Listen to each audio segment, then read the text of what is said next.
Bueno, buenos días a todos.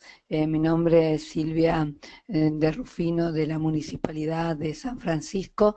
Trabajo en el área de laboratorio y también hoy estoy a cargo de la parte de inspectoría.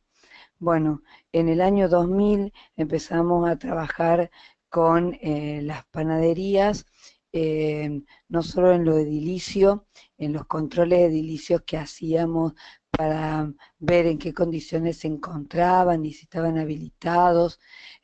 También controlábamos las libretas sanitarias, el uso de la ropa reglamentaria y dentro de la parte de lo que era proceso, mira, observábamos todo lo que es referente a las materias primas que se utilizaban y el agua con la que ellos no solamente usaban para elaborar, sino para limpiar, para que estuviese en óptimas condiciones y que fuera un agua potable.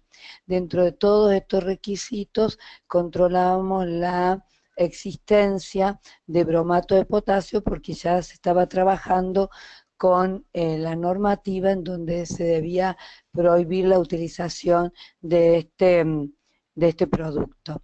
El bromato de potasio fue siempre utilizado desde el 1988, al cual yo ingresé a la municipalidad. El bromato estaba permitido, inclusive tenemos un molino harinero en la ciudad que lo utilizaba como un aditivo para la harina. Ya venía la harina incorporada con este aditivo bromato. En esa situación, o sea, en esa época, tuvimos un problema porque la empresa que lo utilizaba una máquina mezcladora de albañil, al cual había pintado y acondicionado con pintura epoxi para utilizarlo como mezclador.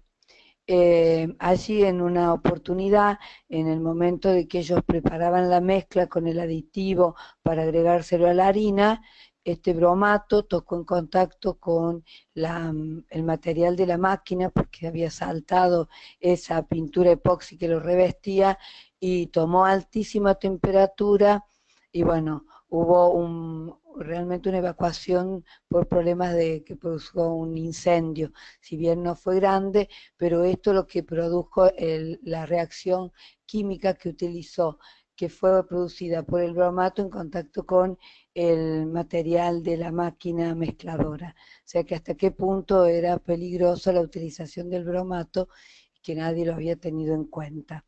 Bueno, nosotros empezamos a trabajar, como no estaba todavía, bueno, teníamos estos medios de comunicación y estábamos trabajando muy del boca a boca, eh, hasta que, bueno, tuve posibilidad de tener acceso de una bibliografía española, en donde allí nos salía el método cualitativo de la determinación del bromato, que era a través de la utilización de del ácido clorhídrico en agua, el 1,7, que era en volumen y volumen, y el yoduro de potasio mezclados en volúmenes iguales. Este reactivo se debía hacer en materias primas como en masa cruda, porque en masa cocida no nos daba la reacción. Bueno, empezamos a trabajar en esto, empezamos a trabajar conjuntamente con el molino, porque también ellos habían cambiado su formulación de la harina para retirar el bromato y debían cambiar y formular nuevamente con otros aditivos que estuviesen permitidos. Sabemos que el bromato no se puede detectar en pan, en producto cocido, sino que se detectaba en masa cruda. El bromato pasa a bromuro y el exceso de bromuro en el alimento era el que nos estaba indicando que se estaba agregando este aditivo prohibido que era el bromato. Como hubo tantas controversias y discusiones y no teníamos muy segura la técnica, eh, se, se me ocurrió hacer una pequeña planta piloto dentro del laboratorio. Conseguimos bromato, que sabemos que se vende, porque si bien está prohibido, pero hay droguerías que la tienen a la venta. Conseguimos bromato y conjuntamente con el molino empezamos a trabajar, en donde yo pedí harina, a la cual le hicimos el agregado de bromato, y tomábamos harina de algunas otras marcas y empezamos a trabajar con la técnica, porque se decía que algunos agregados de aditivos podían dar un falso positivo. Bueno, primero empecé con el molino, me dio harina sin ningún tipo de agregado y de ningún tipo de agregado de aditivo, y otra con el aditivo que ellos agregaban. Entonces empezamos a poner, en aquellas muestras que no tenían aditivo, nos daba negativo, porque no tenía bromato, no tenía nada. En aquellas muestras que tenían el aditivo que ellos agregaban libre de bromato, también nos daba negativo. O sea que la técnica aparentemente funcionaba para darnos los negativos cuando la muestra o la materia prima no tenía bromato.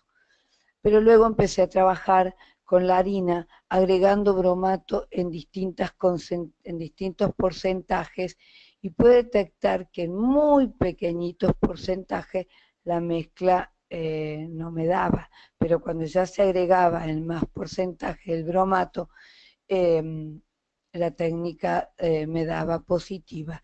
Y lo vamos a ver en la foto, porque en la foto puedo observar que había no harina sin bromato, me da en la muestra que se ubica a la derecha, no tengo ninguna observación de manchas negras, como en la muestra del lado que podemos observar manchas negras. Esto es harina con bromato.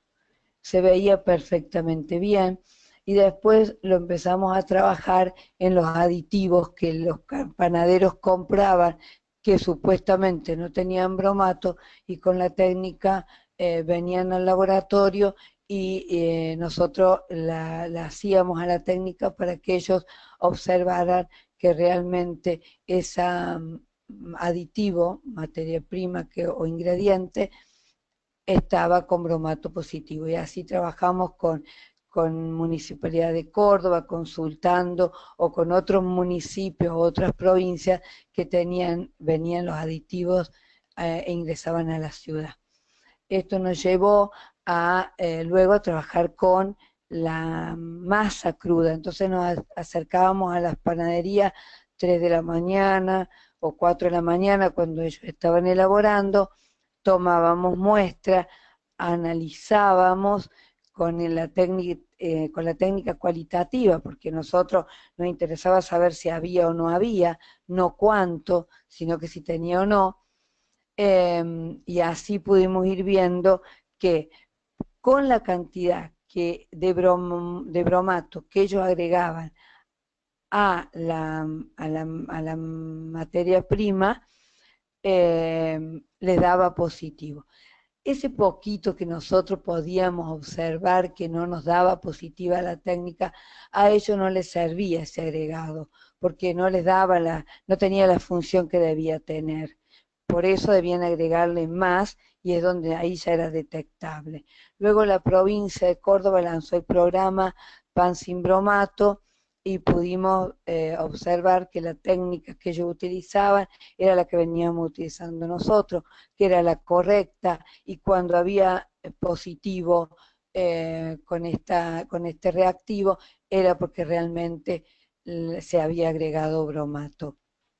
Algunas muestras fuimos mandando a CEPROCOR, y ellos también con su técnica demostraban, cuando nosotros observábamos en la masa cruda que había bromato, luego hacíamos cocinar y mandábamos a detectar a CEPROCOR, nos determinaba un bromuro en exceso y nos estaba diciendo que había agregado de bromato en la materia prima. Esto llevó a clausuras en las distintas panaderías de la ciudad que fuimos controlando, y de las que hicimos, que en ese momento teníamos aproximadamente 100 panaderías, nos habían dado 95 negativas y 5 positivas. En esas 5 positivas la gente manifestó haber agregado bromato a la masa y entonces estábamos frente a un positivo real. Se nos cayó este mito que la técnica daba falsos positivos. Yo no me pasó eso. Los positivos que me dieron fueron reales y los falsos negativos o ese negativo que me dio en muy pequeña cantidad era porque yo trabajaba con muy poquito, porque el panadero agregar eso no le sumaba ni le restaba, entonces debía o agregar más o no poner directamente. Nosotros ahora queremos empezar a trabajar con panaderías saludables. No lo voy a poder hacer por este año, por lo menos por estos meses que me quedan. Si empiezo a hacer algo, lo voy a hacer en diciembre, porque debo terminar con carnicerías saludables, que quedó pendiente el tema del análisis. Y bueno, les debo una respuesta primero a los carniceros para luego a los panaderos, pero con lo que ya he estado hablando, están todos muy ansiosos de empezar a trabajar con ellos, porque ellos tienen deseos de trabajar con panaderías saludables, tener un buen producto y poder ofrecerle al cliente una buena mercadería. O sea que tengo muy buena respuesta de mi municipio, tanto de los elaboradores como de la parte ejecutiva, o sea, de mi municipio, de mis superiores, de mi secretario de salud, y eso es una buena seña de que vamos a avanzar para obtener productos inocuos y para la comunidad. Bueno, es lo que de mi parte puedo ofrecer, espero que sirva, estoy a su disposición y realmente quiero agradecer lo que está haciendo el INAL, porque realmente, aparte de ser muy federal, llega a los municipios más pequeños, si bien yo dentro de la provincia soy un tercer municipio porque tenemos una buena población, a veces nos es difícil tener esta capacitación y a través de ustedes los podemos tener, así que tanto a Cami como a Nati, a todo el equipo y fundamentalmente a que Roberta sabe cómo venimos trabajando y creo que ya fue la del puntapié inicial, se lo agradezco enormemente. Que tengan un buen día y gracias por darme esta posibilidad de transmitir lo que nosotros hacemos en el municipio, que a veces no tenemos dónde manifestarlo y esto es un buen medio. Muchísimas gracias.